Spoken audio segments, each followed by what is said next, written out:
what we'll do is we're going to paint this background part right here. And so it's not super obvious, but if you look, there is a little bit of a gradient in the background where it's lighter on this side, darker on this side. And so we're gonna accentuate that today. Even though we don't really see it that much in the photograph, we're gonna kind of make sure that we see it a lot in our painting. So what you're going to do is we're gonna start with the medium gray first. And what you guys will notice, so I need to get my brush, is that when you go to paint and dip just into your medium gray,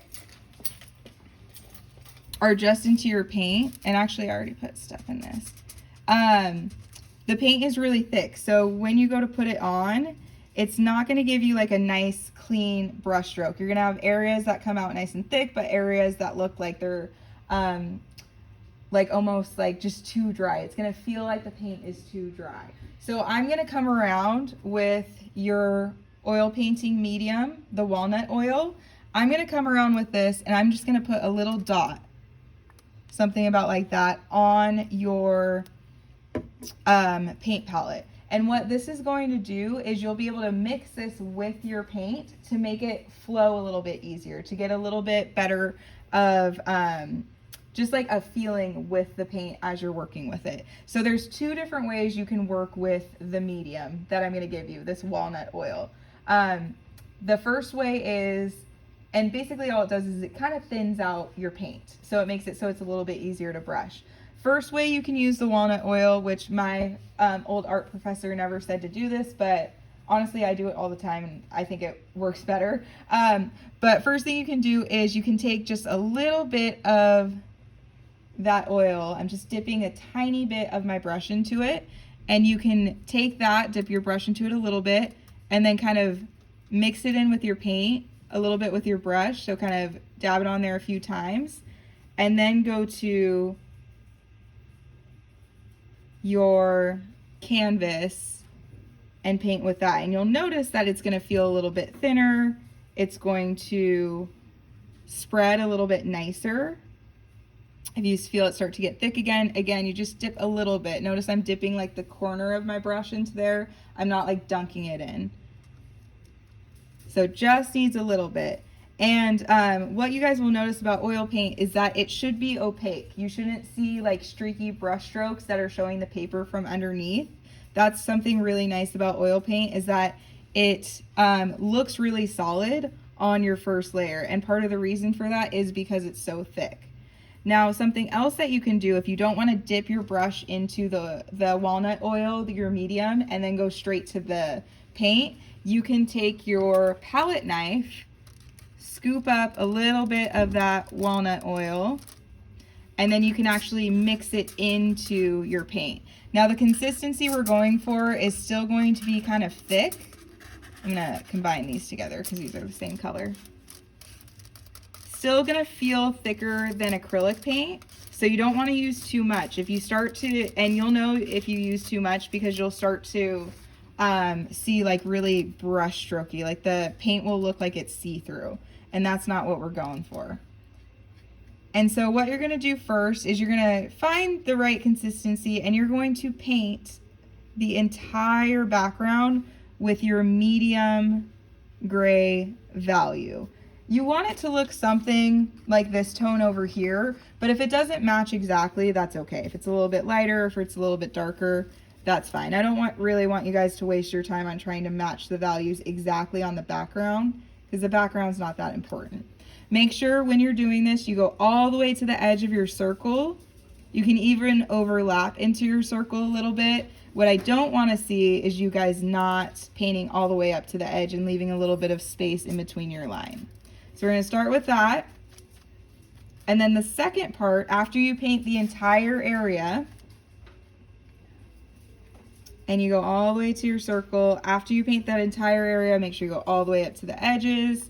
Then what we're going to do is you're going to introduce some of your darker gray color. And you're going to start from the right side and slowly kind of pull that color over. Now what you guys are going to notice is as you're painting with this is going to stay wet the entire class period. When you come back tomorrow, it's probably still going to be wet. this paint. So just be careful when you're moving it around and everything. But what you guys are probably going to like is that it doesn't dry so fast. So I'm gonna dip into my dark paint. For today, we're just using one brush. So when you switch between colors, you don't have to wash off your brush. Just kind of take it on the paper towel and wipe off as much as you can, but it's still gonna look like it has some of that paint on it, which is fine. Tomorrow you guys are going to get your own set of brushes. These nice sets that I got you guys, they didn't get delivered in time, but they're getting delivered today. And then you're gonna go into your darker gray value and start from the right side. And we're just gonna do a technique of mixing on the actual canvas. Now tomorrow I'll show you guys how to a different technique where you use multiple brushes and you don't mix directly on the canvas. But because this is just our background and we're only using two values, one darker and one lighter, we can actually mix on the canvas. And so I'm starting on the right side, I'm putting in that darker color. With the darker color, don't put any medium in it to start. Don't try to thin it out to start with, because you might not need to, but if you feel like you're putting it down, you're like, you know what, this isn't really flowing, it's not really brushing like I would like it to, then you can put some medium in it. But start without any of that oil in it. And what you're gonna do is you're gonna kind of pull that color over. Now notice I'm changing directions. I'm going up and down, then from left to right. And the goal is to get a smooth blend where this goes from darker and slowly gets lighter.